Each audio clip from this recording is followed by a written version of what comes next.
With the VLT money set to start rolling in this fall, NYRA plans on upgrading the Saratoga Racecourse. However, officials are being very tight-lipped about the possible changes. Residents here in Springfield, Massachusetts are cleaning up from Mother Nature's mess. Now, take a look over here. This is where 2 homes once stood, and now all that's left is a pile of devastation. It's a change that happened relatively quickly. This section of Route 146 in Guilderland went from 45 miles an hour to 35 miles an hour. It's a change that police say is necessary. Crews are getting the track ready for the day, but just what goes into getting that dirt and turf ready? Well, it's not an easy job. Take a look.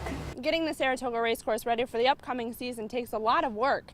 To give you an idea, crews plant more than 150,000 square feet of grass and another 60,000 flowers. It's been more than 6 months since this border shut its doors, leaving a large vacancy here on Broadway. City leaders say they're confident they'll find a new tenant soon. Following the alleged assault, Gavin DeGraw will not be performing here at SPAC this evening, but Maroon 5 and Train say they're still looking forward to putting on a great show. That website is called chatroulette.com. It's just as it sounds, you're taking a gamble. But here's the catch. You don't know who or what will be waiting on the other side. From Main Street in downtown Springfield to Merrick Street in West Springfield, many residents say they never believed that something like this was possible. I actually laughed. I said, these people can't predict weather, but then God punished me. That's the only thing I could say. I seen that black smoke, all that debris flying around the windows. I mean, it was dangerous. It was really bad. Really bad doesn't even begin to describe the scope of the damage. But among the piles of rubble are the stories that some are calling miracles. Square One Daycare Center, which still had kids inside at the time of the tornado, just feet away from utter destruction. We're just all thankful that our friends and all the children and, you know, the majority of people were safe. So that's the most important. Material things can be replaced, but a life can't.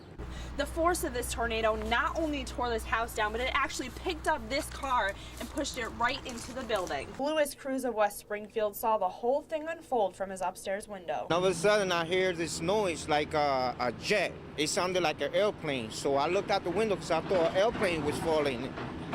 And all of a sudden, I see the trees bending. I was like, what is this? When it was done, part of his siding was ripped off while the business across the street broke into pieces. I was heading towards my house and I was praying, and it's amazing, you know, it's somebody upstairs watching for us. We bless. Reporting in West Springfield, Nicole Hart, News 10. Tonight was the final meeting here at the Doyle Middle School in Troy. Now, for months, the committee has been meeting, going over the fine details of each of the schools on the chopping block. Tonight, 6 scenarios were presented, 1 scenario for each of the 6 elementary schools that could potentially close. It was standing room only tonight in the school's media center as parents, teachers, and the 24 members of the committee came together one last time. Over the last 6 months, they have been meeting to answer the $1 million question: which of the 6 elementary schools will have to close? Whichever way it goes, honestly can't say at this point, but I'm confident that, you know, I'm a School 16 parent. Would I be upset if School 16 closes? Of course I would be.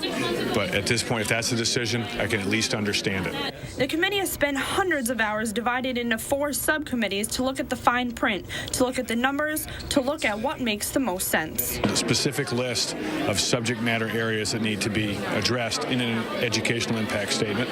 After the committee was done reviewing their 15-page packet, a few members of the community took to the mic to speak their piece. There are great kids in every single school, and there are great parents in every single school, and there are great teachers in every single school. Let's not bring each other down. Whatever happens, it's a travesty that we even have to do this. Now, there will be one more public comment session this next Monday night, the 21st. The next step is for the superintendent to bring the findings of the committee to the Board of Education, who has the ultimate decision on which school or schools will close. Reporting in Troy, Nicole Hart, News 10. And